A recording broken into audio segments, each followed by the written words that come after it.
अस्सलाम अलैकुम। The Holi vlogger channel में आप सबको खुश आमदीद। उम्मीद है कि आप सब खैरियत से होंगे। क्या आप जानते हैं कि दुनिया की तारीख में एक ऐसी अंगूठी भी गुजरी है जिसके अंदर पूरी सल्तनत की ताकत छुपी हुई थी। एक ऐसी अंगूठी जिसे पहनकर हवाएं हुक्म मानती थीं और जिन्नात गुलामी करते थे। और रिवायात बताती हैं कि इस अंगूठी पर अल्लाह का इस्म आज़म, अल्लाह का सबसे अजीम नाम या कोई ख़ास कलाम लिखा हुआ था, जिसकी वजह से उसे इतनी ज़ोरदार और बेमिसाल कुदरत हासिल थी। आज हम आपको हज़रत सुलेमान अलैहिस्सलाम की उस करामाती अंगूठी का वो सच बताएंगे जो सदियों से राज बना हुआ है। अल्लाह पाक ने हज़रत सुलेमान अलैहिस्सलाम को वो बादशाहत अता की थी जो ना उनसे पहले किसी को मिली और न बाद में किसी को मिलेगी। रिवायात में आता है कि अल्लाह के हुक्म से आपकी तमाम ताकत का राज आपकी उंगली मुबारक में पहनी हुई एक खास अंगूठी में रखा गया था। जब ये अंगूठी आपके हाथ में होती तो परिंदे, जानवर, हवाएं और यहाँ तक के सरकश जिन्नात भी आपके ताबे हो जाते। आपका तख्त हवाओं के कंधों पर सफ़र करता था। लेकिन फिर एक दिन कुछ ऐसा हुआ जिसने सबको हैरान कर दिया। एक मर्तबा हज़रत सुलेमान अलैहिस्सलाम बैतुल खला जाने लगे तो आपने एहतियातन वो अंगूठी अपनी एक कनीज़ को अमानत के तौर पर दे दी।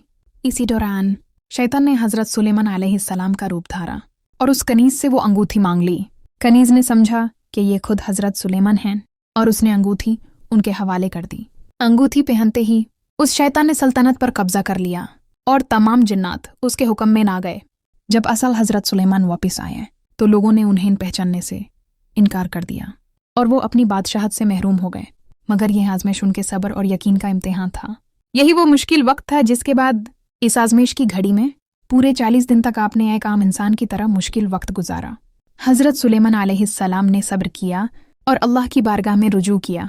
ना कुछ अरसा बाद उस शैतान के हाथ से वो अंगूठी गिरकर दरिया में जा गिरी। आओ अल्लाह की कुदरत तखिया, दरिया की एक मछली ने उस अंगूठी को निगल लिया।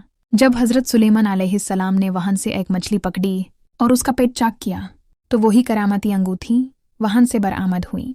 आपने सजदाए शुक्र अदा किया और दोबारा अपनी बादशाहत हासिल की। और उस सरकश शैतान का क्या हुआ? रिवायत में आता है कि बादशाहत मिलते ही हज़रत सुलेमान अलैहिस्सलाम ने अल्लाह के हुक्म से उस मकर और फरीबी जिन को सज़ा दी और उसे सख्त अजियत में हमेशा के लिए कैद कर दिया ताकि वो आइंदा कभी खुदा की सल्तनत में गद्दारी ना कर सके। इस वाक़ये से हमें ये सबक मिलता है कि असल ताकत और बादशाहत किसी अंगूठी या पत्थर में नहीं बल्कि सिर्फ़ और सिर्फ अल्लाह के हाथ में है। वो जब चाहता है चीज़ें छीन लेता है और जब चाहता है खोई हुई इज्जत वापस लौटा देता है। दोस्तों, इस अजीम वाक़ये पर ज़रा और गौर करें। हमारी ज़िंदगी की हर चीज़, चाहे वो दौलत हो, ताकत हो या वक्त, सिर्फ़ और सिर्फ अल्लाह की अमानत है। अगर हम सब्र और ईमान के साथ मुश्किल वक्त गुजारते हैं तो वो खुदा जो 40 दिन की आजमाइश के बाद खोई हुई सल्तनत लौटा सकता है, वो हमारी छोटी छोटी मुश्किलें भी ज़रूर दूर करेगा। ज़िंदगी में हमेशा उस ज़ात पर भरोसा रखिए जो असल ताकत और बादशाहत का मालिक है। अल्लाह हम सब का हामी व नासिर हो।